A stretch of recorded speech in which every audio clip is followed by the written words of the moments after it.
Well, maybe he'll be back. We're just waiting for Mr. Trice's attorney to appear.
Good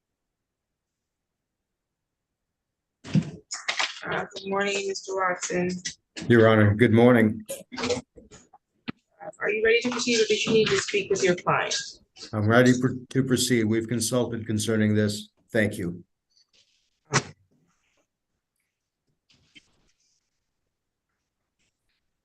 On the record in the matter of the people of the state of Michigan versus Rashad Malik Trice in file number 23-02244FY.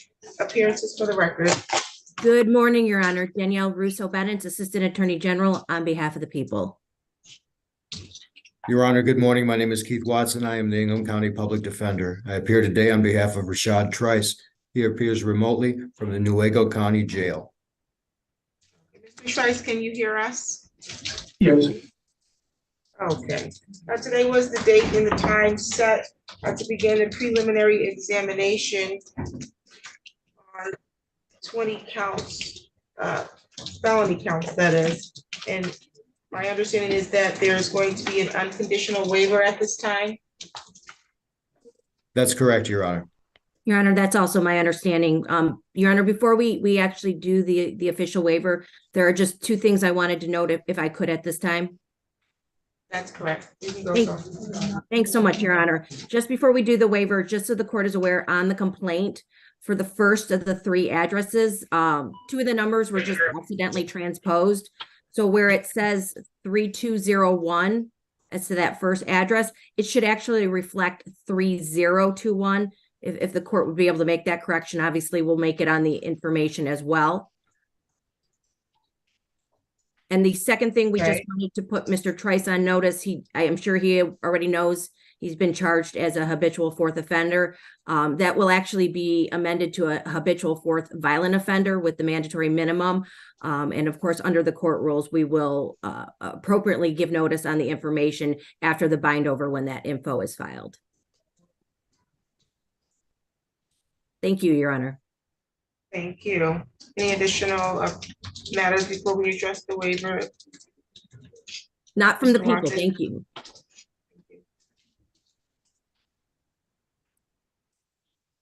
Okay, and let's see. Mr. Watson, you've already consulted, of course, with your client, and he understands his rights as it relates to holding his preliminary examination in the district court. Mr. Watson's frozen.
Okay, we're off the record until Mr. Watson returns.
Okay, Mr. Watson, you had a technical issue over there. Can you hear us now?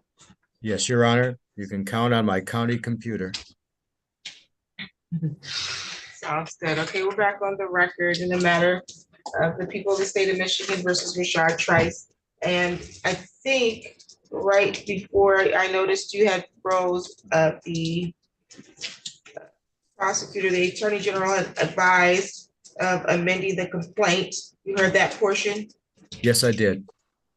Okay, and I asked you, were there any preliminary matters that you wanted to address before we did the bind over? Nothing from the defense. Thank you, Your Honor. Okay, thank you. And Mr. What?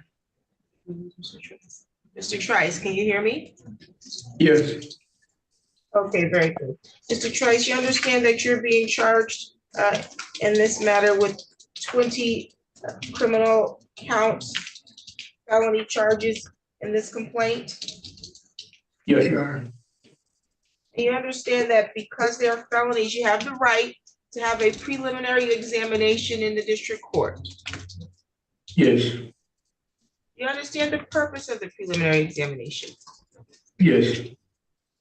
Okay, so the purpose is for you to require the prosecution, that being the Attorney General's office, to put forth sufficient evidence as to each felony count to establish that they have probable cause that a crime was committed, and then probable cause sufficient to charge you with each of those felony crimes. You understand that?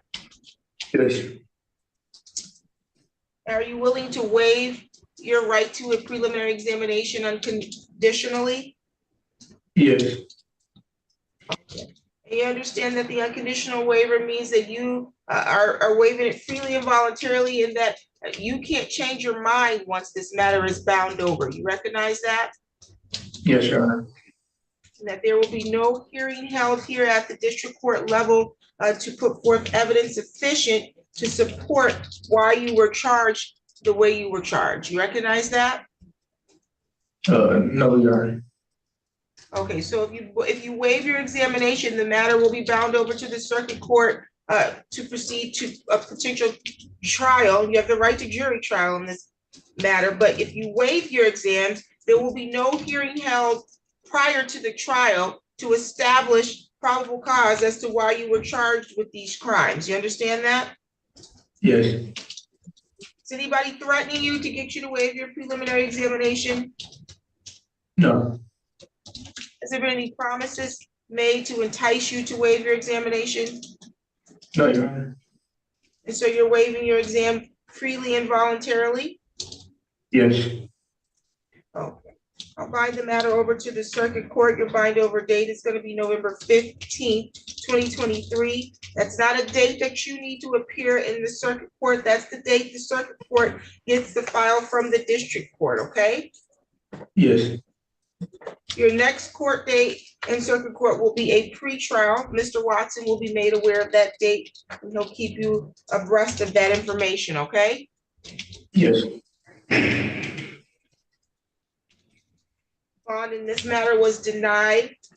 Do we need to address anything while we're on the record? Not from the people, Judge. Thank you. No, nothing from the defense. Thank you very much, Your Honor. Mr. Trice, do you have any questions? No, Your Honor. Okay, you're all set. We're off the record. Judge, thank you for your time today. Thank you. Have a good one. You too. Thank you. Bye now. Mr. Watson.